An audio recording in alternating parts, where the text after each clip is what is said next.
Hello, everybody, and welcome to episode 12 of Two Cooks Talking. I am one of your hosts, Long Nguyen. I am not an expert on cooking, but I am pretty good about food.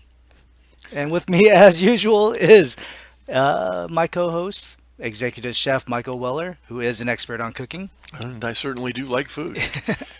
And tonight we wanted to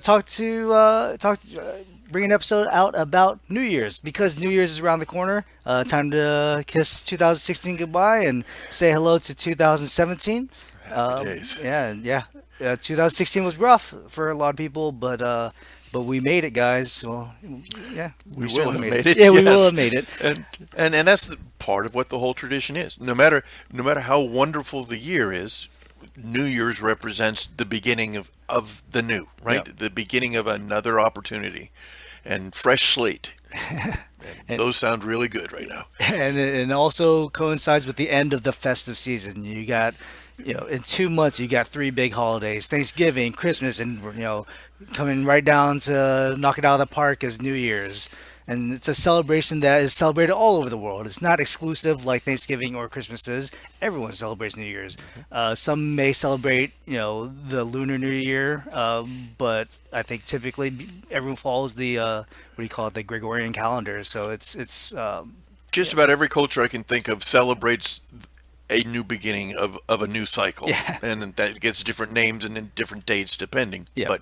But it is a common thing. It's a common feature. Yeah. So where do we start? I think for me, one of the in I don't want to dip our toes too much into it because I think we do plan on doing a longer series about wine. Hmm. But one of the things that I think of New Year's as is bubbly champagne. Just Two different things. two different things. Unless in America, there's lax rules on what you call champagne, but The important reason for that. So champagne technically means it is a wine made under very strict regulations from a particular region in northern France.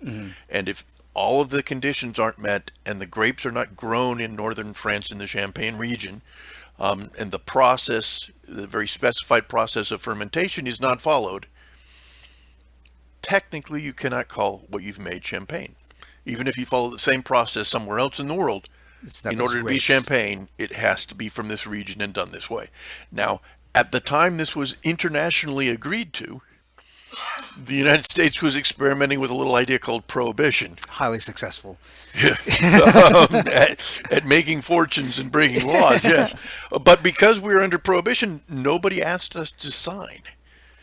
And so technically, in the United States, we can make a sparkling wine and call it champagne. Now, I don't know of a reputable winery that calls their product champagne if they make it in California. Yeah, key word is reputable because you'll see it from the bargain wines and maybe even some of the slightly below mid tier, even Hmm. maybe the $10 champagnes or sparkling wines. You see champagnes labeled. And it's an easy mistake to make if we're just talking casually. I Yeah. mean, if we're talking about a beautiful bottle of sparkling wine Mm. from Napa, and I happen to accidentally call it champagne, you don't have to jump down my throat. I know the difference, Yeah, it's and it's you know what I mean when I say champagne. and it's colloquial. Like one of my wife, she loves Asti Spumante, and that's not champagne at all. It's not even flavor profile, not even champagne. It's but we call it champagne because It's it got bubbles. it bubbles. It has a uh, what do you call it? A bell cork where it opens up, so it's champagne. Funny thing about champagne, one of the names associated with champagne is Dom Perignon, Yes. right? He was actually an actual monk who failed at his assignment. He was assigned to find out how come the wine bottles were exploding in early spring.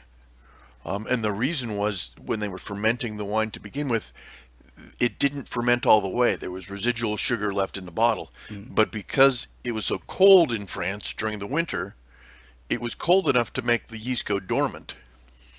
And as spring came, the yeast would begin working again, kind of revive itself, and blow the corks off the top of bottles. And he didn't solve that problem. He just said, let's just put a tougher cork in there and serve it that way. So, yeah, that's what champagne is. In Italy, there's prosecco. In Spain, there's cava. There's variations around the world, but what it means is celebration.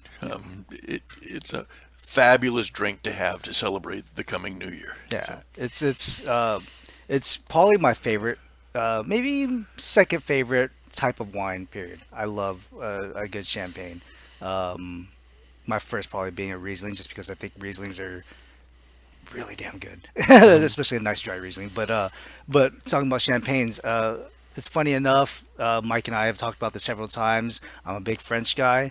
One of my favorite bottles of bubbly is a California bottle, but it's by Roederer Estate. So there's a bit of gray area there. So it's a California bottle, and it's it's not called champagne. right. It's made by some French guys who realize where the best grapes are grown. Yeah. Yeah, it's delicious and celebratory. It goes well with food. Yeah, It's got a that's very what, high acid content, so it helps cleanse the palate. I love champagne with fried food, really good fried food. But I think the bubbles help kind of scrub the palate clean of that extra fat, and the tartness and the acidity of champagne does a great job of cleaning things off. yeah, I think that's why I enjoy it. Funny thing about me is I actually am not a fan of pairing food with wine. I like to keep them separate. I like to taste the wine, taste the food. Um, Champagne is probably the only exception because I think champagne and sushi are phenomenal together. So They work really well. They do. yeah, Um, I've lost a big chunk of my career if we get rid of food and wine pairing, but okay, yeah, we yeah. can roll with No, that. I mean it's just me, but that's because I like to appreciate them separately. I understand one can complement the other, but for me it's just appreciating each little individually. Sure. And I mean, I, I would lie. I'd be lying if I said I haven't enjoyed wine on its own Right. for the wine, and I haven't enjoyed food on its own for the food. And it's a really rare event, but it's the goal always in pairing food and wine. In a perfect pairing, the food is better because of the wine, and the wine is better because of the food. That's hard to do, but it can happen. Yeah. So anyway, but Okay. we need to pop a cork and have some celebratory drinks because it's New Year's. Yeah. And then staying on the wine tip, something that my family does, just to let everyone know, my family, when they came to America, were in the beer, wine, liquor business. And so my dad typically likes to celebrate with a nice bottle of Cabernet. So he'll usually pop open something like an Opus One, or he'll go with maybe something French like a Chateau Margaux, and then we would have that along with a really nice bottle of champagne. I think one of my favorites is Cristal. I love Cristal. I'm not a big Dom Perignon fan, but I like Cristal. So, uh, but yeah, I think just wine in general, because it is a celebratory event, and parties need a little lubrication. There you go. And so that's why Yeah. sparkling wines and champagne just ideal for New Year's for that whole celebration. Yeah. And then for the youngsters out there, Martinelli's is a great option. Happy days. Yeah. Martinelli's for people who choose not to have alcohol. Yeah. Although a recent trend, not overly recent, but somewhat recent trend in winemaking, is to take, in recognition of the number of adults who have chosen not to drink alcohol, as well as children who are legally barred from drinking alcohol. Wineries are making wine or making grape juice out of their wine grapes. So you can get a really fabulous glass of Cabernet Sauvignon juice, just as a higher end product for celebrations. Interesting. And so we're talking about decent grape juice and not like a Concord grape juice, or Well, that's hard because I've got a Concord grape in my backyard. yeah. That Oh, it's flavor delicious. is an amazing flavor. But a grape juice made with Gewürztraminer or Riesling or Merlot they make fabulous grape juices for the same reasons they make fabulous wine. That sounds dynamite. Um, So, what do you have for New Year's? For New Year's, normally I have work. Yeah. In my career, New Year's is a big day professionally, right? Mhm. It's a day where no holds barred, amazing food is served on New Year's. So my personal tradition for New Year's is cooking some really good food, Yeah. and usually celebrating in the kitchen. Mm.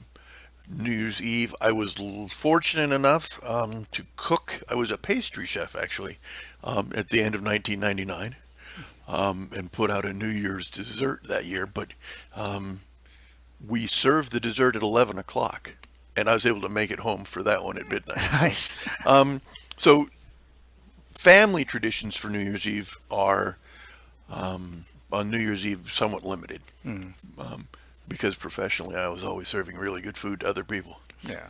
And well, yeah, and I think you probably cooked a similar style to what I typically experience on New Year's, which, like we said, it is a celebration. There's free flowing alcohol usually, so you tend to go for more finger style foods, things like cheeses and crackers. I'm a big fan of brie with some sort of fruit preserve and some sort of nut. And I think that's a dynamite combination that we usually have. I love oysters on any celebratory occasion. So, Yeah. so oysters done raw, oysters done with toppings like Rockefeller. Mhm. I think oysters mean celebration, and they are yet another fantastic pairing with champagne. Yeah. So, another reason to have oysters. Um, and we can talk about some of the some I guess somewhat traditional, somewhat trying to think of the word here, like lucky foods, like black eyed peas is something that people eat on On New New Year's Year's Eve. Day, black-eyed peas and greens, a tradition out of the American South, And Southeast. by greens, you mean like collard greens? Colored greens, Yep. mustard greens, because the black-eyed peas represent coins Mm. and the colored greens represent bills. And so, for a prosperous New Year, that first meal you have on New Year's Day um, is black-eyed peas and greens. Did not know about that. It serves a couple of functions. It brings prosperity to the new year. It's also not so bad with a hangover. It's Yeah. good hangover food. Yeah. So, I like greens. Not a fan of black eyed peas. I don't know. fair But enough. yeah. Greens done Southern style with health, Bacon. healthy amount of pork fat, a healthy amount of spice heat, and a healthy amount of vinegar. Yeah. All really important. I think that's why I like greens because it's you taste the soul when you eat it. Yeah, for sure. Um, and then we could talk a little bit about your family New Year's, which is a really neat thing that you do every year. If you want to kind of explain what you do. Sure. So, my wife and I, when we first got married, we in a group of friends, all about our age, doing the same kind of thing. And New Year's Eve is a big party night, and man, New Year's Day, nobody felt like doing much. Right? Everybody's a little bit rough around the edges on New Year's Day, and we just opened up our home. We started 21 years ago, inviting people over, and I would make every year I make a minimum of four soups, and the soups just sit on the burner, staying warm all day. We have Bloody Mary fixings and four options for soup. And the rule of the party is, first of all, it's an anti-party. It's not a, you had your big party the night before. New Year's Day, we term an anti-party. We don't answer the door. The door's unlocked to walk in because we're not going to get up and open the door for you. You bring your own soup bowl and you bring your own spoon because we're not washing your dishes for you. And you come in and we lay around and we watch movies that everybody knows by heart. Every year, I think every year has been Young Frankenstein, but movies of that ilk, Right. where you know the jokes. The idea being, it's a party where people literally fall asleep, so you can kind of wake up halfway through Young Frankenstein and know where you are in the movie. Right? Yeah. Nobody has to fill you in. There's no heavy plot to keep up with. And same thing with walking in the middle of it. You know, you Princess Bride is on. You know where you are. You know where you are, so you can snooze. You can grab a quick nap in the middle of the party. Now, my wife is really ambitious at the party. She typically runs A jigsaw puzzle. That is the highest energy output of the party. That's for the really ambitious overachievers Yeah. of the day. And the rest of us lay around and I think it's a great way to begin a new year. Is Yeah. eating nice, comforting soup. Yeah. And the smart people, the real pros out there, they bring a Tupperware instead of a bowl.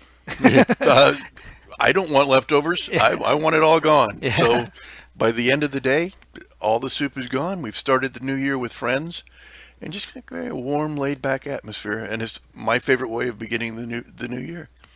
Now, when you have your assortment of soups, do you have an objective for what you're kind of going for as far as if you're trying to balance anything, or is it just whatever you have, just laying around? Some of it's whatever I have. Some of it's what I feel like making because Hmm. I like making soup is one of my favorite foods to make. Right, Right. it's one of my favorite things to cook. It's a very romantic thing to cook because you cook it a little bit. It takes so much time, takes so much effort. You taste, you add this here and there, and it's something magical happens throughout an entire long process. There's a ritual behind it. That's Yeah. another reason why New Year's Day with soup is a good combination. It fills the house with wonderful smells. Hmm. So I think there's a practical aspect to it. The soup has to be able to hang out in a crock pot or a warmer kind of condition all day long. Hmm. So that limits some of the soup options a little bit. Um, I always have a vegetarian soup because many of my friends are vegetarian. Other than that, every year I make a big pot of chili verde. Hmm. Um, my wife hasn't left me since I started making it, and I like eating it, so I don't want to risk it. Every year we have chili verde. Those are the only traditions. Okay. Um, what else is there about New Year's? I feel like we're missing something, but it's not a big food thing. It's more just a celebration, and so we have those aspects. We talked a little bit last episode about foie gras. Going back to the finger foods, one of the things that my family has is caviar. And I think it's so snooty that we have fancy wines, champagnes, caviar, and brie. We're like I think maybe the French influence on the Vietnamese culture. It's a pretty heavy influence, Yeah, so embrace it, yeah, right? yeah. I've done pho for New Year's Day soup. This is the other side of that, and I will eat as much caviar as you'll buy me. Oh. I don't know in my life if I've ever purchased caviar for myself, Smart man. but I will put away pounds if you're buying it. Without a doubt, I do enjoy that. Yeah. Um, what else? What else do you? I mean, you've got years of experience. Maybe 3 or 4 years of experience Yeah, cooking, 3, 4 plus. Yeah, cooking for these festive celebrations. Do you notice any patterns from people's eating habits, or are we talking? Are we really talking finger foods? or if there is a meal, it tends to be nowhere near midnight, Mm. right? So it's a later dinner than normal service. Dinner service is like 8, 9 o'clock. Hmm. So there's dancing afterwards and more drinking afterwards, and it's the time to pull out the steak and lobster style food. It's Mm. it's filet mignon, it's lobster, it's the expensive, extravagant dishes in a repertoire. Um, but again, the event happens at midnight, so you don't want to have the meal anywhere near that. Right. So you, usually lots of finger foods involved. Yeah. I remember in 1999, as the pastry chef, I was outvoted. The board of directors and nobody would vote for my idea. But I thought the best way to begin the new century at midnight would be chocolate chip cookies right out of the oven and a glass of cold milk. What a great way to start things. But that's nowhere near extravagant enough, right, for a Yeah. New Year's Unless dessert. unless you do something crazy with that. Yeah. Yeah. I don't know how much you want to stretch that though. Yeah, and it wasn't my idea wasn't to stretch it. Yeah. My idea was to begin things with something that hits you in the heart. Simple and wholesome. Right. Yeah. I was voted down. We got huge 14-inch plates, and we painted a little shadow of chocolate on the plate so that it was like 2 minutes to midnight, Hmm. and we put 12 individual desserts around the rim like a clock, and made hands of the clock out of, let's see, one of them was a creme brulee spoon, and the other one was chocolate dipped oranges that made the hands of the clock, and then it all the 12 numbers of the clock going around, little tiny individual desserts. 400 people. There were 15 components on each plate. I will do it again next century. I'll never do that again. But Yeah. that was the dessert we went with, and it was a lot of fun. Yeah, that sounds like a lot of time management to handle that. Yeah, yeah. Which I guess makes a whole lot of sense that the next day you just throw stuff in a pot Soup, and make soup. soup. Yep. um, Growing up, did you have any specific things to go to New Year's? New Year's Eve growing up was often cioppino. We talked about that a Uh, little bit about the last one, but that was the New Year's Eve meal growing up was cioppino, okay. and that's never a bad choice. Okay. Well, I think that really covers it. I'm really excited to start the new year. Yeah, I'll just leave it at that. I think there's something that's happening in the beginning of the new year that I'm not super excited about. But but we probably don't want to talk about that too much on this show. Not that kind of podcast, but I Yeah. agree. We're going to put some good hearty soup in our bellies and start a new year, Yeah, yeah, ready for what comes. yeah. Yeah, I've been your host, Longwin. And I'm Michael Weller. And you can subscribe, rate, and review us on iTunes at Two Cooks Talking. That's the number two, Cooks Talking. You can like us on Facebook at facebook.com/Two Cooks Talking. You can send us an email at twocookstalking@gmail.com. You can listen to our old podcast at twocookstalking.podbean.com. And until next time, Happy New Year. Happy New Year.